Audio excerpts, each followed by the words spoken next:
we can certainly identify the activities that have been of concern that have not been addressed in the past.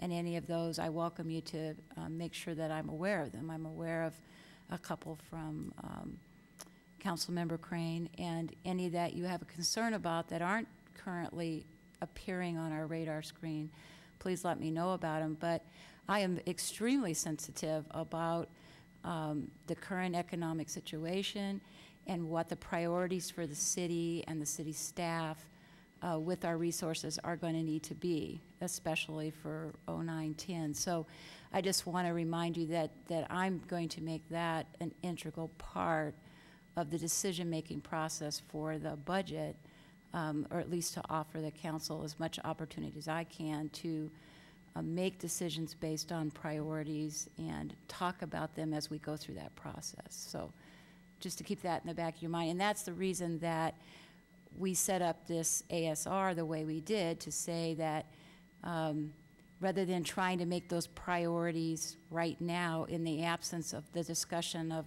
all the other things that we have before us, that you could make it a part of the 09-10 budget, and at that time have the chance to weigh these work items against other work items that we will be talking about for the department. Councilmember McCowan.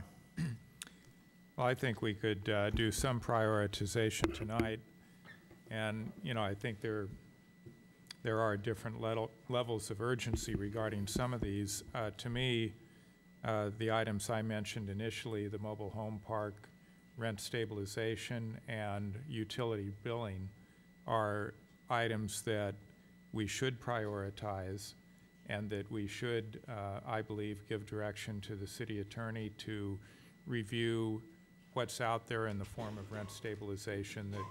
And so the investment of city resources would essentially be the city attorney's time to research this item, our time to consider it. I don't view it as an ongoing administrative burden to staff, but it would address an immediate problem. In the tough economic times, no one is more vulnerable than a low-income senior in a mobile home park who, when their rent is raised sharply, has very little option of picking up their mobile home and taking it with them. Even if they had the funds to afford to move it, there's no place to move it to. It's quite a bit different than if you live in an apartment or a house. You can consider other options. So I think should be a priority for us to move forward, exploring what the possibilities are for a rent stabilization ordinance. And I think the path for the utility billing ordinance is very clear and straightforward, to adopt something that assures that the rate that we charge to the park owners will be the rate that is passed through on a proportionate basis to the tenants, either using meters in those cases where they've been installed, or simply splitting the bill among the residents where there is no meter. So, I would hope that we could agree to move forward with those two items, and then I've got comments on a couple of others if we can come to some agreement there. My question to the city attorney would be, is it as easy as John might lead us to believe here? And 30 years ago, I was working on mobile home rent control in Santa Cruz. That might have had something to do with my recall there. But it seems like it's a complicated measure. Certain ordinances have been thrown out as unconstitutional. They generally get challenged. Would it be easy to simply look only at those California ordinances that have already survived court challenges and work just with those ordinances? I think what Councilmember McCowan was asking me to do was look and see if there are other jurisdictions that have adopted sort of self-enforcing ordinances that don't require the city to resolve disputes over proposed rent increases, but establish standards for rent increases that the tenants themselves can enforce. And as far as, I think it's a manageable task to use the internet and other means to identify if there are ordinances out there like that and to take a look at them. I think that's a doable thing. And also on the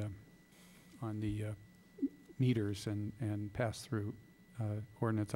That also, I've already spent quite a bit of time looking at that, and I think drafting an ordinance that would do that is not So that's a reasonable overwhelming directive task. if that were to happen from the council. Yeah, I mean, if as long as, February is soon enough, just given other priorities, both those things are doable within that time frame, at least as far as I'm concerned. And in terms of an ad hoc committee of citizens working to compile all of the current regulations on the books relating to trees, I know we have a 1993 tree planting and maintenance recommendations, 1994 community forest management plan. Judy Pruden mentioned the streetscaping ordinance, but none of them came to the fore when the Walgreens issue came up, and that is the most significant issue in terms of heritage trees that have come down in the last 10 years that I am aware of.